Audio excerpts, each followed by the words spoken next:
नमस नमस्कार, आप देख रहे हैं 4 पीएम और मैं हूँ आपके साथ निधि तिवारी। 4 पीएम के 2 बजे के लाइव में आप सभी का स्वागत है। जैसा कि आप जानते हैं कि राहुल गांधी अमेरिका दौरे पर हैं और उनके अमेरिका दौरे को लेकर लगातार भारत में बीजेपी नेताओं ने बवाल मचा कर रखा हुआ है। कई सारे उनके जो बयान हैं, उसको लेकर नाराज़गी दिखाई दे रही है और कुछ दिनों पहले ही अमेरिका में राहुल ने सिख समुदाय को लेकर एक बयान दिया था।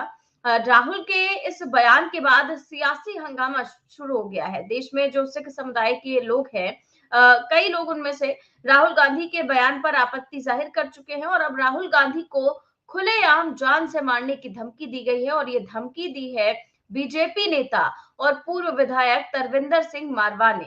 बीजेपी समर्थित सिख प्रकोष्ठ ने बुधवार 11 सितंबर को सोनिया गांधी के स्थित दिल्ली स्थित आवास के बाहर प्रदर्शन किया और इस प्रदर्शन के दौरान जो बीजेपी नेता हैं तरविंदर सिंह, उन्होंने राहुल गांधी को जान से मारने की धमकी दी और उन्होंने कहा कि राहुल गांधी बाज आ जाए, नहीं तो आने वाले टाइम में तेरा भी वही हाल होगा जो तेरी दादी का हुआ था। इस तरह की धमकी जो है वो दी जा रही है बीजेपी के नेता के द्वारा और साथ ही साथ अब इस पर कांग्रेस ने भी भाजपा नेता पर खुलेआम देश के नेता प्रतिपक्ष की हत्या की धमकी देने के आरोप में जो है कार्रवाई की मांग की है और कहा जा रहा है कि उन पर एफआईआर दर्ज करवाएं और उनको गिरफ्तार किया जाए।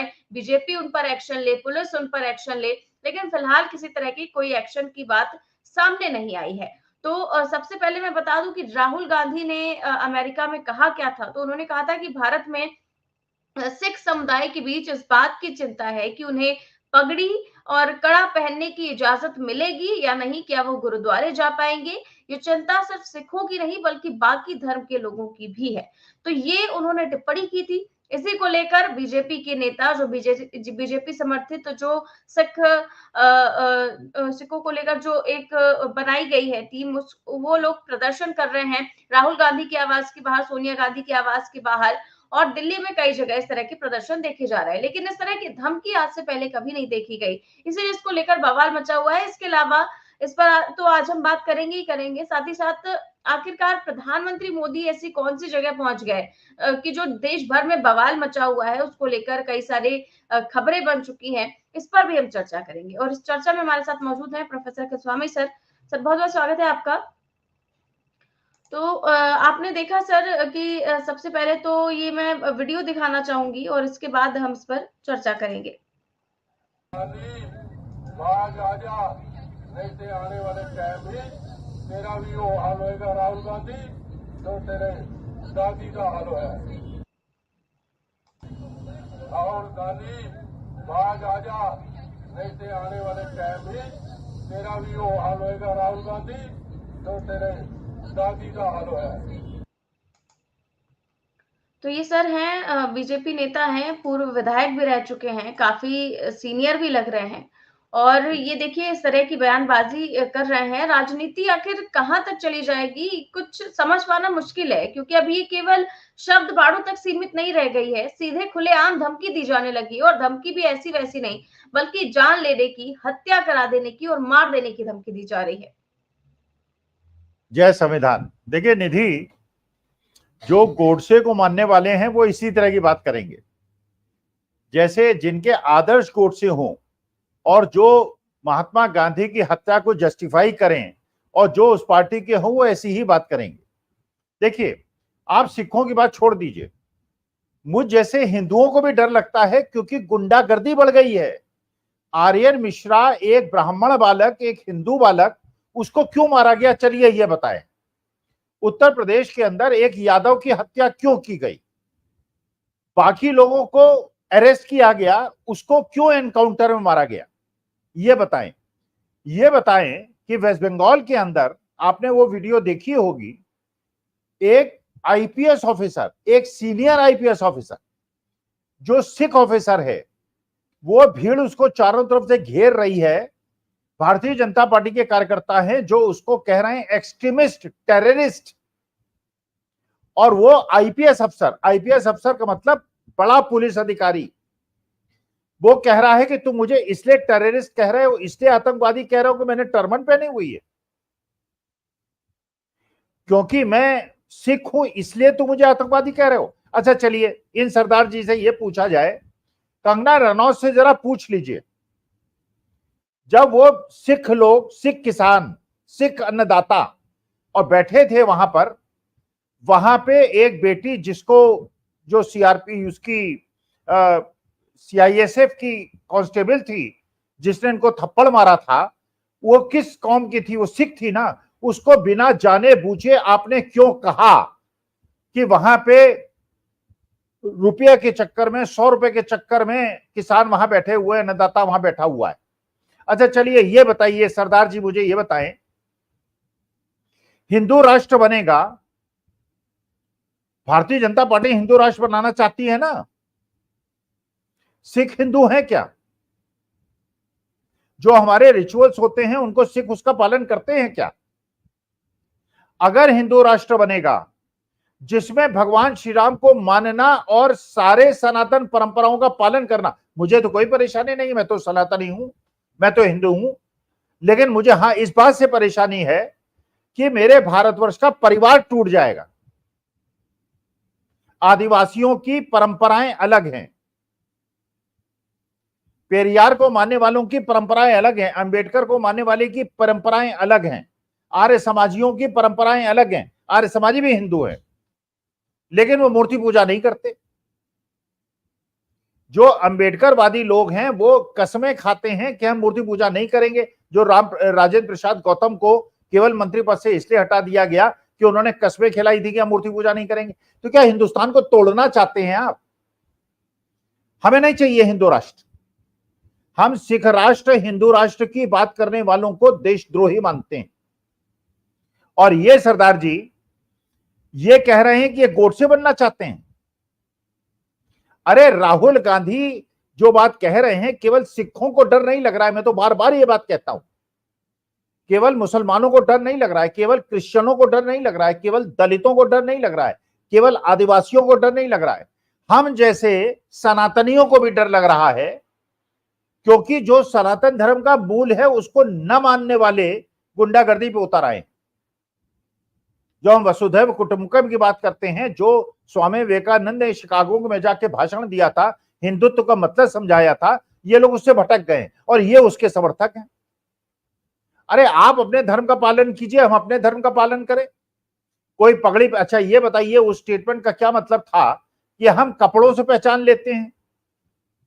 कपड़ों से पहचानने का मतलब यह है कि टर्बन नहीं पहनने देंगे आप किसी को चूड़ीदार पजामा नहीं पहनने देंगे, किसी को आप गोल टोपी नहीं लगाने देंगे, किसी को दाढ़ी नहीं रखने देंगे, आपके अनुसार सारे काम होंगे।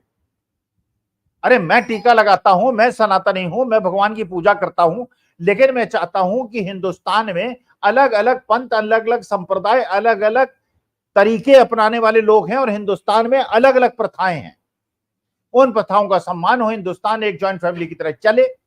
अब ये बताएं कि हिंदू राष्ट्र, चलिए इन्हीं सरदार जी से पूछा जाए जो एक्स एमएलए हैं, हिंदू राष्ट्र बनेगा, आप इसके समर्थक हैं? अगर हिंदू राष्ट्र के आप समर्थक हैं तो अगर सिख के कुछ लोग, पंजाब के कुछ लोग सिख राष्ट्र बनाना चाहते हैं, खालिस्तान बनाना चाहते हैं, क्या आप उसके भी समर्थक हैं? क्या आपको देश को तोड़ना चाहते हैं?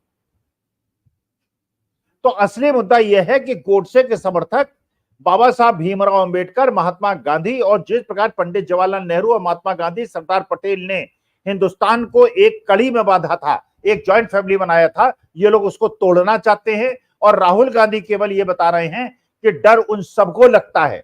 आर्यन मिश्रा को डर नहीं लगा इसलिए मारा गया, अगर डर लगता तो बच जाता शायद। लेकिन अपने बच्चों के साथ, अपने दोस्तों के साथ, 16 साल का बच्चा कार में ड्राइव कर रहा था 25 किलोमीटर, और इस तरह से ट्रेन के अंदर आप किसी मुसलमान को इसलिए पीट देंगे कि वो नॉन वेजिटेरियन खा रहा है और कहेंगे कि ये गौमांस है।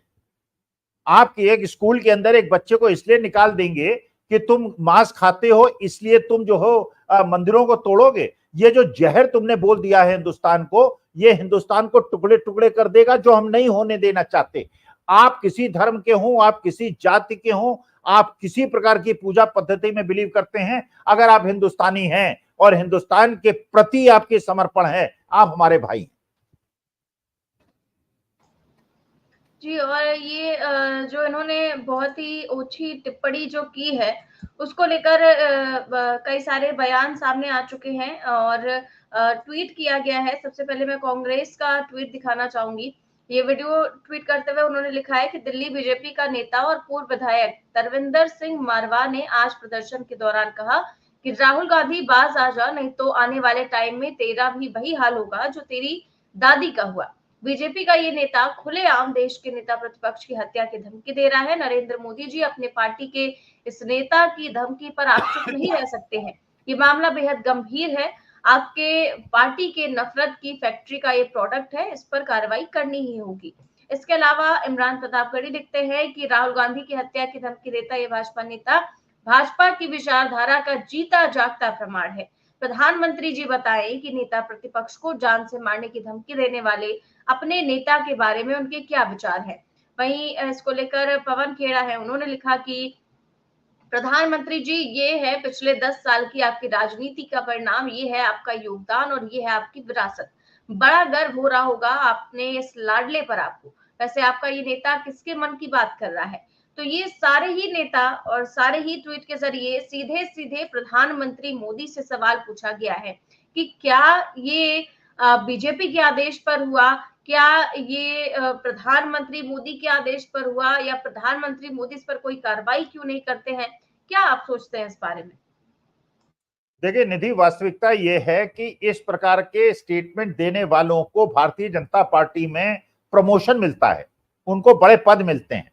आप बताइए, कंगना रनौत को आज तक क्या दंड मिला जो उन्होंने हमारे देश के अन्नदाताओं को रेपिस्ट कहा और मर्डरर्स कहा? अगर हमारे देश के सिख किसानों को इस प्रकार से अपमानित करेगी, उस लड़की के साथ आपने क्या किया, वो क्या उसको दंड दिया आपने? ये लोगों को प्रोत्साहन मिलता है। गोली मारो सालों को वाले कहने वालों को आप पदोन्नति देते हैं। पार्लियामेंट के अंदर एक दूसरे समुदाय के एक member of parliament, sitting member of parliament को गाली देने वाले को आप सस्पेंड नहीं करते, आप रिजेक्ट नहीं करते, जबकि वो पूरे समुदाय की बात करता है। और राहुल गांधी ललित मोदी और नीरव मोदी की बात कर लेते हैं तो उसे मोदी समाज का अपमान समझते हुए उसको 2 साल के लिए लोकसभा से आप सस्पेंड कर देते हैं।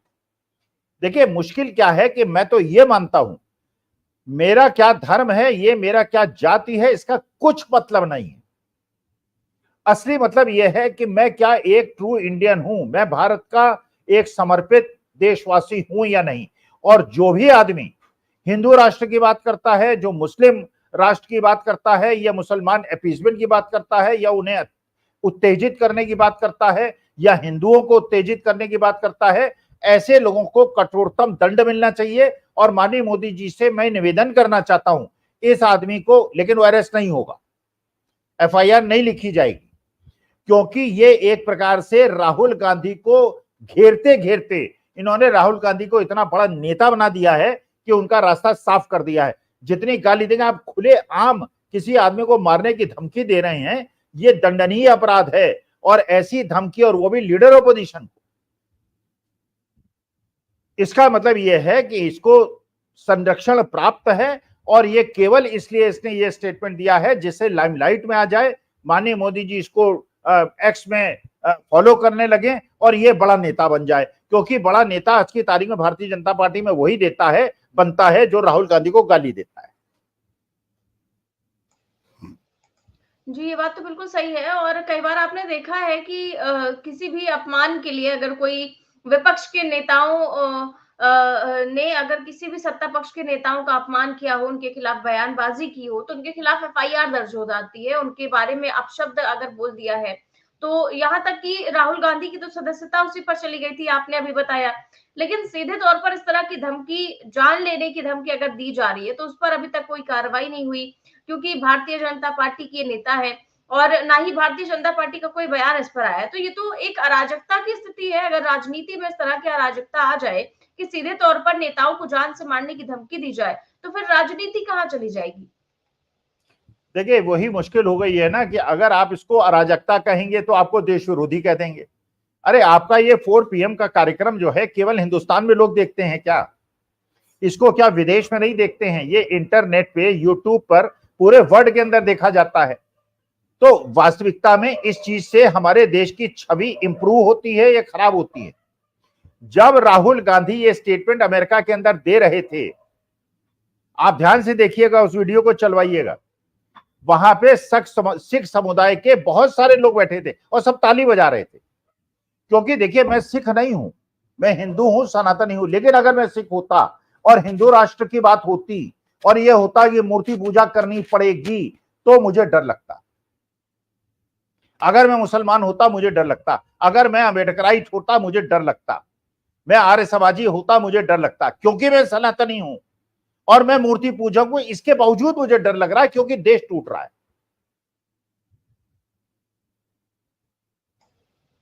जी सर, और बिल्कुल सही कह रहे हैं आप। और निश्चित तौर पर जो कांग्रेस पार्टी का सवाल है, उनकी जो आशंका है, उसको इससे बल मिलता है कि क्या मतलब ये है कि उन्होंने कहा कि वो पार्टी की लाइन है। अब भारतीय जनता पार्टी का जब तक कोई स्पष्टीकरण नहीं आ जाता, तब तक तो इसे यही माना जाएगा, जो कांग्रेस पार्टी का आरोप है कि क्या ये सब परमिशन से हो रहा है, बीजेपी के परमिशन से या फिर पीएम मोदी की परमिशन से। तो यही हमारा भी इंतजार है कि भारतीय जनता पार्टी क्या कार्रवाई करती है और संज्ञान लेकर दिल्ली पुलिस उस पर क्या कार्रवाई करती है। और क्योंकि सीधे तौर पर अराजकता है, जो कानूनन अपराध है, अब सबको यही इंतजार है कि क्या कार्रवाई होती है। हालांकि आपने ये कह दिया कि इनको हो सकता है प्रमोशन मिल जाए, क्या कहीं से भी उम्मीद है कि दिल्ली पुलिस, कम से कम पुलिस, इन पर कार्रवाई कर दे? नहीं, मुझे कोई उम्मीद नहीं है। देखिए, बिल्कुल उम्मीद नहीं है इन्हें पदोन्नति मिलेगी। अब एक कल और घटना घट गई है। आप बताइए, मेरे घर में अगर गणेश पूजा हो रही है और उसमें पॉलिटिकल पार्टी के लोग आए और या मैं उन्हें आमंत्रित करूं वो मुझे आए, और मैं ऐसे संवैधानिक पद पे हूं जहां वो पार्टी हूं, जहां या तो उन्होंने केसेस किए हों या उनके अगेंस्ट केसेस किए हों। संजय राउत ने कहा कि नहीं कहा? जी, संजय राउत ने अगले कहा। सवाल मैं इसी पर करने वाली थी। जो प्रधानमंत्री मोदी हैं, वो चीफ जस्टिस डीवाई चंद्रचूड़ के घर पर गए हैं गणपति पूजा समारोह में। आप उसी की बात कर रहे हैं? भाई देखिए, प्रश्न ये है कि सिवाय जो चंद्रचूड़ साहब हैं, वो इस समय चीफ जस्टिस ऑफ इंडिया है। रिटायरमेंट के बाद किसको बुलाते हैं किसको नहीं बुलाते हैं उससे कोई अंतर नहीं पड़ता। लेकिन उनकी ही कोर्ट में उन पे ही बहुत सारे मुकदमे ऐसे सुने जा रहे हैं जो माननीय मोदी जी के और गवर्नमेंट ऑफ इंडिया के खिलाफ हैं। आप जानते हैं 80% केसेस जो होते हैं स्टेट के अगेंस्ट होते हैं या स्टेट करती है। तो ऐसी स्थिति में अगर आप या तो ये कहते कि ठीक है मोदी जी आप जरा ड्राइंग रूम में बैठिए, मैं खड़गे साहब को भी बुला लेता हूं, मैं शरद पवार जी को भी बुला लेता हूं, फिर चलिए गणेश जी की स्थापना की पूजा सब लोग मिलकर करेंगे। अच्छा, दूसरा एक और चीज बताइए मुझे, सनातनी परंपरा क्या कहती है? सनातनी परंपरा ये तो भगवान श्री राम द्वारा स्थापित तथ्य है। गुरु वशिष्ठ ने भगवान श्री राम की पूजा हवन कराने से मना कर दिया था जब तक मैया सीता की सोने की मूर्ति स्थापित नहीं हुई। यहाँ पे जो वो हो रहा है, पूजा हो रही, मैं ब्राह्मण अगर वहां मौजूद होता इस पे आपत्ति करता?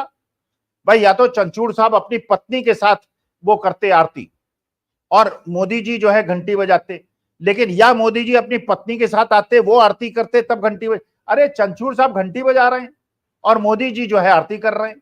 इसका मतलब यह है कि चंद्रचूड़ साहब ने जो हमारे संविधान के अंदर प्रोविजन है कि जुडिशरी को एडमिनिस्ट्रेशन से सेपरेट रखा जाएगा, और जो सारे इंदिरा जयसिंह और जितने बड़े बड़े वकील हैं उन्होंने इस पर टिप्पणी की है, क्या आपने वो चीज खत्म कर दी है? अब जजेस जो हैं वो विशाल विश्व हिंदू परिषद के कार्यक्रम में जा रहे हैं, कल वो जाके आरएसएस की शाखा में जाना शुरू कर देंगे। तो राहुल गांधी की बात में कहां गलत है कि हमारे देश के अंदर लोकतंत्र और संविधान खत्म हो जाएगा? भाई अगर ये चीज पे कोई टिप्पणी कर देगा वो देश विरोधी हो जाएगा। यही तो तानाशाही होती है। और तानाशाही होती क्या है? जी, और आप अभी इस पर मैं फिर से आऊंगी, लेकिन जो राहुल गांधी का बयान आपने कहा था सुनवाने के लिए, सिख समुदाय को लेकर जो उन्होंने कहा था, वो भी अभी आ गया है। तो वो मैं एक बार सुनवा देती हूँ दर्शकों को, क्योंकि ताकि लोगों को पता चल सके कि आखिरकार उसमें आपत्तिजनक क्या था जिस पर इतना ज्यादा बवाल हो रहा है देश में। Politics. That is superficial. What is your name? Brother, yeah, with the turban. What is your name? Bhalinder Singh. Bhalinder Singh. The fight is about whether he, as a Sikh, is going to be allowed to wear his turban in India. or he as a Sikh is going to be allowed to wear a kada in India, or he as a Sikh is going to be able to go to a Gurdwara. That's what the fight is about. And not just for him,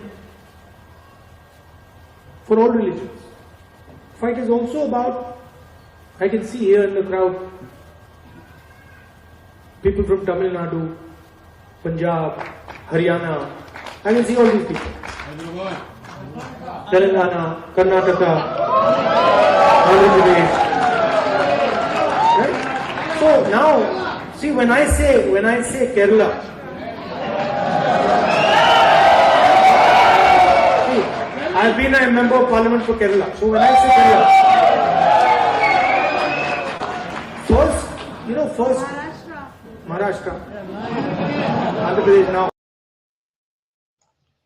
तो ये बयान है sir, क्या अब ये यहाँ पर जो सभी तालियां बजा रहे हैं, तो फिर बीजेपी किस चीज का आपत्ति जता रही है इसमें? ये किसका अपमान हो गया? मुझे तो नहीं लगता किसी का अपमान किया गया।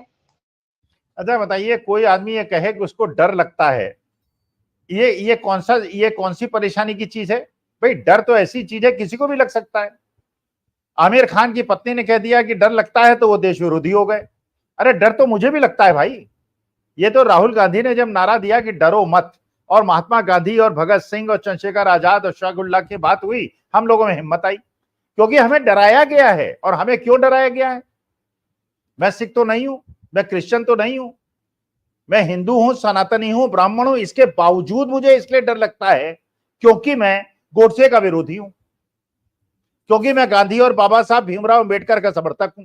मुझसे निधि कम से कम 100, और आज फेसबुक पेज पे देख लीजिएगा, मेरे ही एक सहपाठी ने टिप्पणी की है मेरे बारे में कि स्वामी जी ब्राह्मण होने के बावजूद जय संविधान कहते हैं और जय भीम कहते हैं। और फिर लोगों ने उसमें टिप्पणी करनी शुरू की, ये ट्रेटर हैं, ये जाति विरोधी हैं, ये हिंदू विरोधी हैं। अरे महाराज, मेरे लिए भी बाबा साहब भीमराव अंबेडकर आदर्श हैं, महात्मा गांधी आदर्श हैं, मेरे को बराक हुसैन ओबामा अच्छे लगते हैं, मुझे अशफाकुल्लाह खान अच्छे लगते हैं, मुझे गोडसे नहीं अच्छा लगता। अब ये मेरी व्यक्तिगत भावना है, मुझे गोडसे नहीं अच्छा लगता, मुझे गांधी अच्छे लगते हैं। आपको गोडसे अच्छे लगते हैं, मैं आपसे लड़ तो नहीं रहा कि आपको गोडसे क्यों अच्छे लगते हैं। हाँ, मुझे बाबा साहब अच्छे लगते हैं, क्योंकि मुझे बाबा साहब का वो संघर्ष याद रहता है कि जब पूरा समाज, एक समाज, डोमिनेटिंग समाज उनके खिलाफ था, उन व्यक्ति ने पढ़ लिख कर उच्च शिक्षा ग्रहण करके इतने बड़े संविधान और विश्व के सबसे अच्छे संविधान, सब चीजों को सहते हुए, तो मेरे लिए वो आदर्श हैं। अगर इसके बावजूद आपको समस्या होती है तो क्या हिंदुस्तान को हिंदुस्तान नहीं रहने दोगे? दलितों को सम्मान नहीं दोगे? ओबीसी को सम्मान नहीं दोगे? तुम तो अम्बेडकराइट्स को और पेरियार को मानने वालों को गाली दोगे? अरे ये तो पेरियार को मानने वाले तमिलनाडु वाले अगर मूर्ति पूजा नहीं करना चाहते और उनके हिसाब से कोई ग्रंथ अच्छा नहीं है, ठीक है, दैट इज देयर फीलिंग। मैं तो रामचरितमानस को मानता हूं, मैं तो भगवान श्री राम को मानता हूं, लेकिन भगवान श्री राम को मानते मानते मैं ये मानता हूं कि शादी करने के बाद बीबी छोड़ने वाला सनातनी नहीं होता। जी, और फिर से हम उसी पर आएंगे जो वीडियो है चंद्रचूड़ साहब के यहाँ का, पीएम मोदी का वीडियो है। तो वो ये कम से कम लोग इसको काफी ज्यादा मुद्दा बना रहे हैं और कह रहे हैं कि भारतीय लोकतंत्र के लिए ये खतरा है। जो वरिष्ठ वकील है प्रशांत भूषण, उन्होंने इसको लेकर लिखा हुआ है और वो कहते हैं कि चिंता जताई उन्होंने। वो कहते हैं कि मैं हैरान हूं कि चीफ जस्टिस डीवाई चंद्रचूड़ ने पीएम मोदी को उनके घर विजिट करने की, प्राइवेट मीटिंग करने की अनुमति कैसे दे दी। वो आगे कहते हैं कि बहुत बुरा सिग्नल गया है, क्योंकि जुडिशरी के पास जिम्मेदारी है, उनका कर्तव्य है ये तय करने का कि देश की सरकार संविधान के दायरे में काम करे। इसलिए माना जाता है कि कार्यपालिका और न्यायपालिका के बीच 2 हाथ की दूरी कायम रहे। तो ये बात कर रहे हैं कि 2 हाथ की दूरी बनाए रखनी चाहिए, कम से कम जो जुडिशरी है और जो भी नेता है और कार्यपालिका और न्यायपालिका है।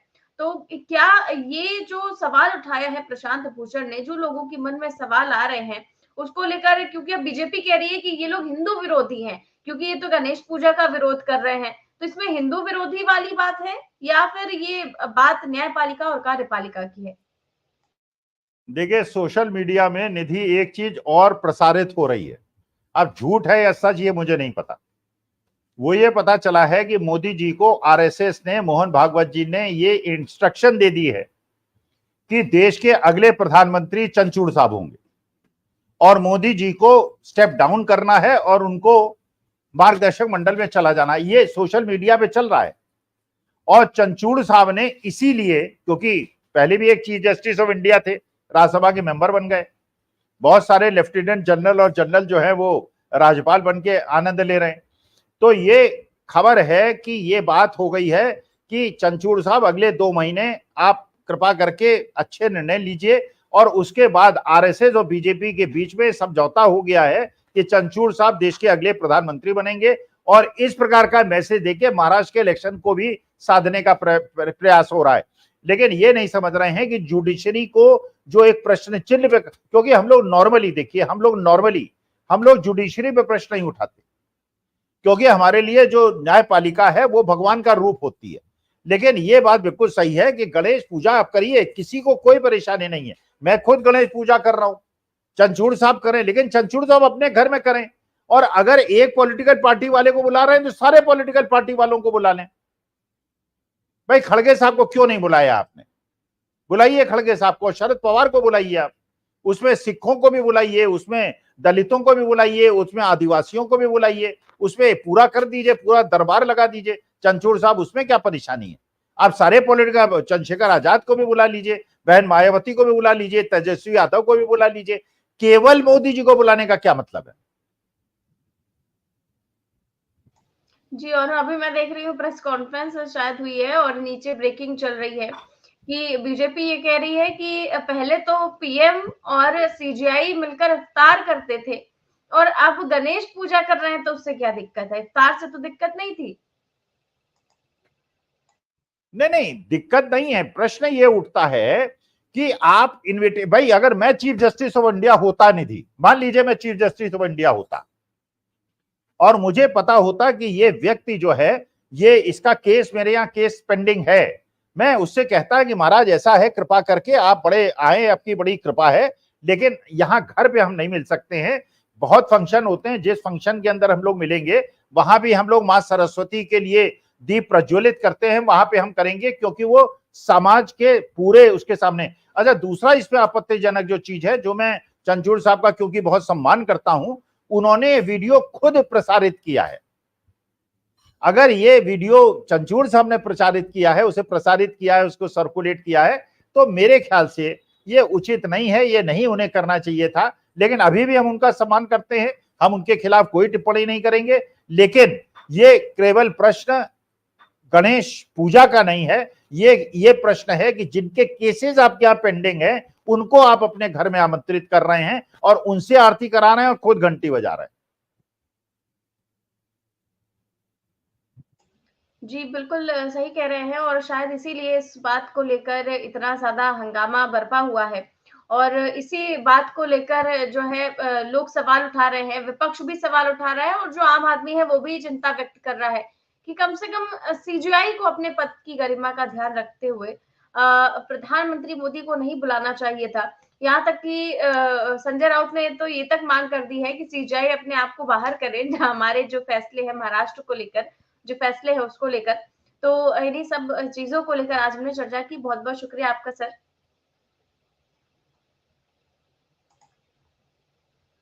तो आप देख रहे थे आज की चर्चा, जिस तरह से राहुल गांधी को धमकी दी गई है और धमकी दी गई है बीजेपी नेता की ओर से और कई बार क्योंकि विपक्ष के नेताओं के खिलाफ तो एफआईआर दर्ज हो जाती है जब उनके बारे में कोई भी नेता बयान देता है, विपक्ष के नेताओं पर एफआईआर दर्ज हो जाती है। लेकिन सत्ता पक्ष के नेता जब इस तरह की बयानबाजी करते हैं तो उनके खिलाफ किसी भी तरह की कोई कार्रवाई नहीं होती, ना तो बीजेपी करती है, ना तो पुलिस करती है।